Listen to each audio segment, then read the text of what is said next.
plus on est confronté aux différents langages d'amour qui existent, mieux on saura les reconnaître et les parler. We found love right where we are. Bonjour, bienvenue dans les Trésors de Sayou. Je suis Davina, autrice du livre Mon identité en Dieu de A à Z. Alors, je suis ravie de t'accueillir aujourd'hui sur ma page YouTube et de pouvoir te parler de comment parler d'amour à nos enfants. Alors, bien entendu, il y a différentes façons de parler d'amour. Il y a différents langages d'amour. Mais tout comme l'anglais, l'espagnol ou le chinois sont des langues qui peuvent nous être étrangères, mais avec lesquelles on va se mettre au travail pour pouvoir apprendre, pour pouvoir grandir, pour connaître et pratiquer, les langages d'amour s'apprennent et se pratiquent. Et plus on est confronté aux différents langages d'amour qui existent, mieux on saura les reconnaître et les parler. Alors, passons du côté des enfants. Les langages d'amour, moi je l'ai découvert il y a quelques années avec le livre de Gary Chapman sur les 5 langages de l'amour. En fait, il y en a bien plus, mais dans son étude sur des milliers de couples, il a pu regrouper en fait en 5 catégories, voilà, les langages qui se ressemblaient en fait. Donc, il y a le langage du toucher. Donc, il y a des personnes qui, c'est par le toucher en fait qu'elles vont se sentir aimées. Il y a des personnes, c'est par les paroles valorisantes qu'elles vont se sentir aimées. Il y en a d'autres, ce sera par les services rendus. Et il en reste 2 qui sont le langage des cadeaux et le langage de... Je te laisse deviner. Les moments de qualité. Voilà, c'est celui-là, le dernier. Alors, on va voir au niveau des enfants comment ça se passe. Donc, nous déjà, parents, on peut repérer. Donc, on peut observer. Je vais partir de mon expérience. D'accord? Moi, j'ai 2 enfants, une fille de 4 ans et un petit de 18 mois. Ma fille, elle faisait pas trop de câlins. Ça, on a remarqué, elle n'est pas très câlin. Mon garçon, par contre, lui, il est câlin. Il vient, il va... j'observe quand des fois je lui fais des bisous, sur la joue, sur tout le visage, il reste là et en fait, et il prend ses bisous, il les prend, il les savoure. Il va venir pour que tu le prennes dans ses bras et il va juste rester sur toi, posé. Ma fille, c'est pas trop ça, c'était pas trop ça. Donc, j'ai pu repérer pour mon fils que un de ses langages, c'est déjà le toucher.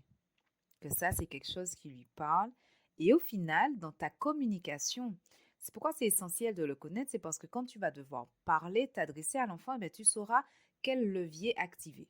Donc, clairement, mon garçon, si j'ai besoin de lui parler, je sais que, voilà, ça vaut le coup d'établir le contact physique. Donc, ça peut être, je me mets à son niveau et je le touche. Et là, je peux lui transmettre l'information que je veux lui transmettre et être sûr qu'elle soit comprise.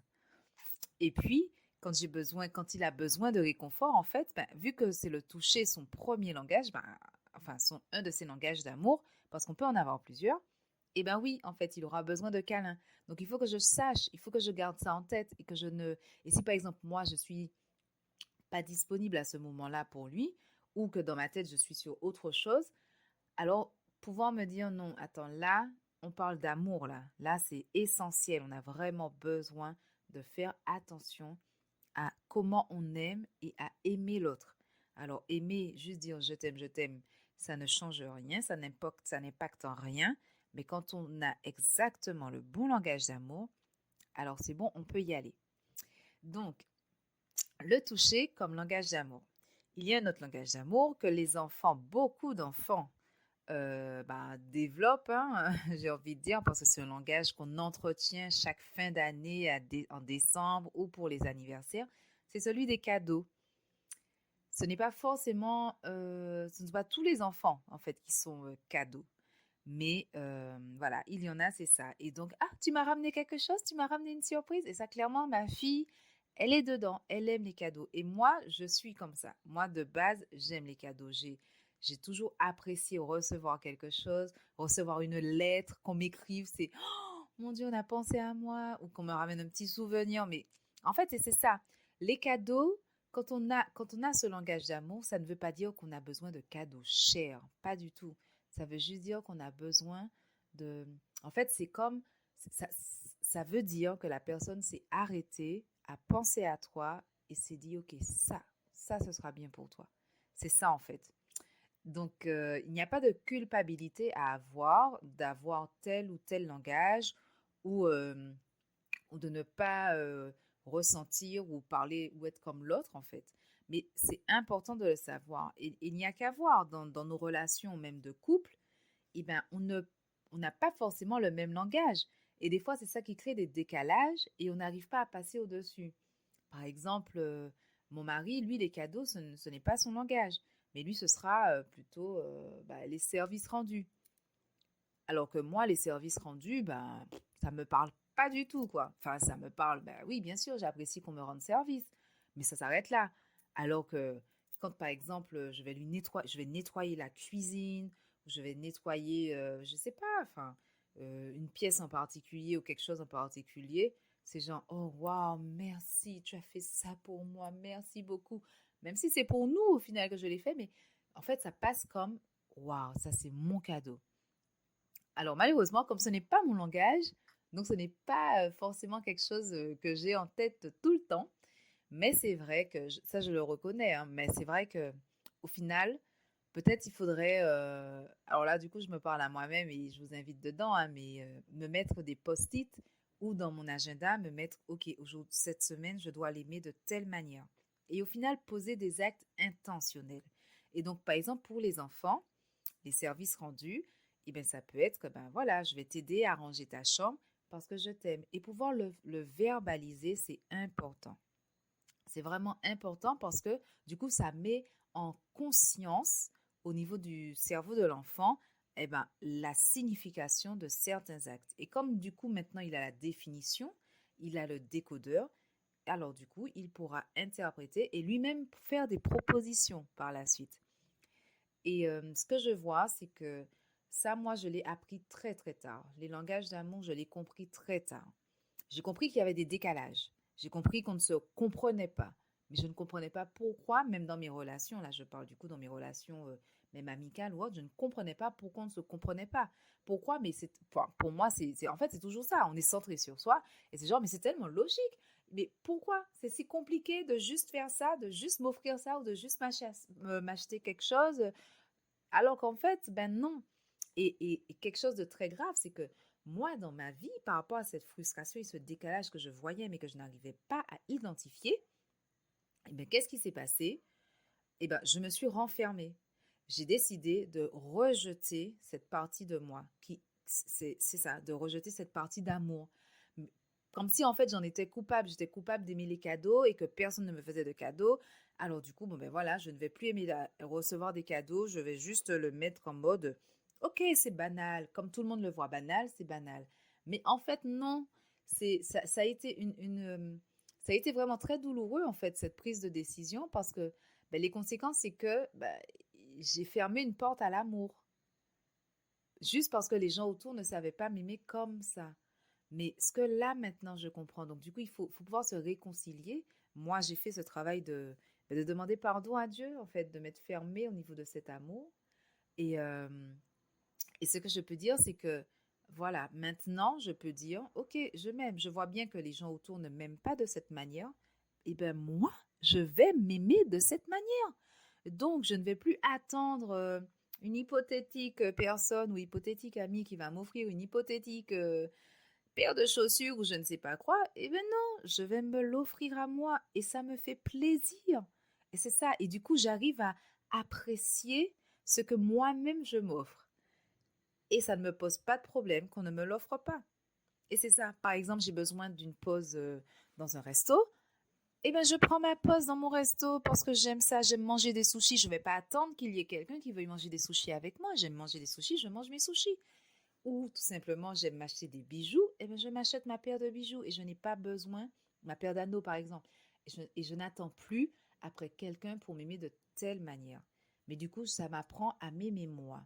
Et ça a été, en fait, voilà, c'est une expérience c'est une expérience en fait et qui au final me permet de m'apprendre à me connaître et à m'aimer et à m'accepter telle que je suis, différente de l'autre. Et voilà. Et quand je tombe sur quelqu'un qui fait des cadeaux, eh bien là, c'est poupou, jackpot, jackpot, c'est super. Voilà. Donc, pour les enfants, voilà, pouvoir verbaliser, par exemple, pour le toucher. Donc là, on a parlé des cadeaux, on a parlé du toucher et on a parlé, donc là maintenant, je vais parler des services rendus. Donc pour les services rendus, c'est pouvoir dire, tu vois, j'ai fait ça, je fais ça avec toi, ma chérie, parce que je t'aime. J'ai vraiment envie de prendre ce temps, tu sais, j'ai envie de te montrer que je t'aime. Alors voilà, je vais faire ça avec toi. Tu sais que je t'aime. Moi, je lui dis ça des fois, tu sais que je t'aime, ma chérie. Elle me dit, oui, je sais, tu me le dis tout le temps. D'accord. Donc ça veut dire que théoriquement, elle a compris. Mais du coup, maintenant, je vais lui montrer comment ça se comprend par les actes. Parce que des fois, souvent, les actes parlent plus fort que les paroles. Et ça, c'est quelque chose qu'il faut vraiment garder en tête. Ça ne sert à rien d'essayer de convaincre quelqu'un par là, en parlant, blablabla. Mais nos actes d'amour qu'on va poser seront bien plus parlants, bien plus impactants que si on devait faire des longs discours.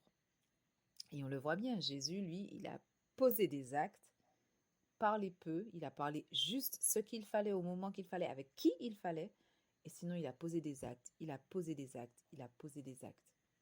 Donc voilà. Et donc nous sommes à 3. Ensuite, 4, les moments de qualité. Alors ça, par contre, c'est vraiment essentiel, surtout quand on a plein d'enfants, où c'est important de prendre du temps avec chacun. Alors, ça peut être de différentes façons. Des fois, nous, on a notre vision de temps de qualité qui n'est pas en fait celle de l'enfant.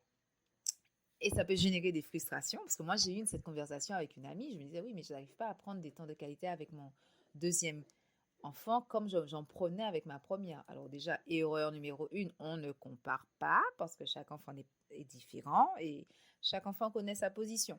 Donc, on ne compare pas. Mais ensuite, elle m'a dit, mais tu sais, peut-être que pour lui, juste que tu sois là à le porter, c'est suffisant et que lui, c'est déjà son moment de qualité avec toi. Et là, je me dis, eh ben ouais, effectivement. Donc, moment de qualité, c'est un moment qu'on a en particulier avec un enfant. Donc, au final, peut-être que peu importe ce qu'on fait de particulier avec l'enfant, si on lui dit, tiens, on va cuisiner ensemble avant que ta sœur ne se réveille ou avant que papa ne vienne, eh ben ça, c'est un moment de qualité. Et moi, je trouve important aussi que le moment de qualité soit papa avec l'enfant et un moment de qualité maman avec l'enfant. C'est très, très important dans la construction des relations et de la visualisation, des projections des relations homme-femme, femme-homme. Voilà. Et voilà, et du coup, le dernier langage, les paroles valorisantes. Alors ça, trop de nous, de nos générations, de nos parents, des générations avant, ont souffert des paroles dévalorisantes. Je ne vais pas vous les citer ici parce que je pense que vous arrivez à voir clairement de quoi je parle. Donc, les paroles valorisantes, c'est pouvoir, eh bien, au final, quand une parole dévalorisante vient à notre esprit et voudrait sortir par notre bouche, la stopper et donner une parole valorisante. Ce qui veut dire ne pas focaliser sur ce qui ne va pas, mais pouvoir encourager. Encourager. Et ça, c'est vraiment la culture de la reconnaissance. Et autant on peut utiliser des paroles dévalorisantes en général, c'est quelque part le reflet de comment on se traite nous-mêmes, qui n'a au final rien à voir avec comment Dieu nous traite. Parce que Dieu, quand il nous voit, il ne voit pas ce côté dévalorisé, ce côté moyen, petit ou bleu. Non, Dieu nous voit d'une manière, c'est juste, nous sommes son précieux, voilà, nous sommes précieux à ses yeux, nous sommes des merveilles, nous sommes des créatures merveilleuses. Donc, il faut que nous arrivions à, au final, être le bras sur terre de Dieu quand on parle, quand on agit, quand on vit. Parce que nos enfants, pour comprendre comment Dieu les aime, ils vont se baser, ils vont se baser sur comment nous, on les aime. Alors, si on a du mal, c'est au pied de Jésus qu'il faut aller, c'est vraiment là. On ferme sa porte, on prie et on demande à Dieu, voilà, j'ai du mal, viens, aide-moi. J'ai du mal à ça, viens, aide-moi. j'ai du mal à aimer de cette manière-là et je vois que mes enfants sont dans le besoin par rapport à ça. Je veux pas qu'ils grandissent en carence. Au final, et pouvoir reconnaître, on reconnaît notre état, là où on en est, là, ce qu'on arrive à faire, ce qu'on n'arrive pas à faire. Et on demande à Dieu. Et Dieu, il viendra, il fera. Donc les paroles valorisantes, c'est vraiment tout le temps. Il faut chérir les enfants de ces paroles-là. Parce que quand ils quittent le foyer, on ne sait pas qu'est-ce qu'ils entendent. On ne sait pas qu'est-ce qu'ils subissent. On ne sait pas qu'est-ce qu'ils regardent, quelle violence il y a. Donc les paroles valorisantes sont essentielles. Et voilà, ça fait 5. N'hésitez pas si vous avez des questions, si vous voulez réagir. Et puis si vous voulez que je développe encore sur autre chose. Et peut-être la prochaine fois, je ferai une prochaine vidéo avec des outils peut-être plus des outils. Donc sur Insta, au moment où vous regarderez cette vidéo, enfin vous écouterez cet audio, j'ai déjà fait j'aurais certainement déjà fait un outil pour les paroles valorisantes pour les enfants. Je vous dis à bientôt, Davina, pour les trésors de Sayou. Bye bye!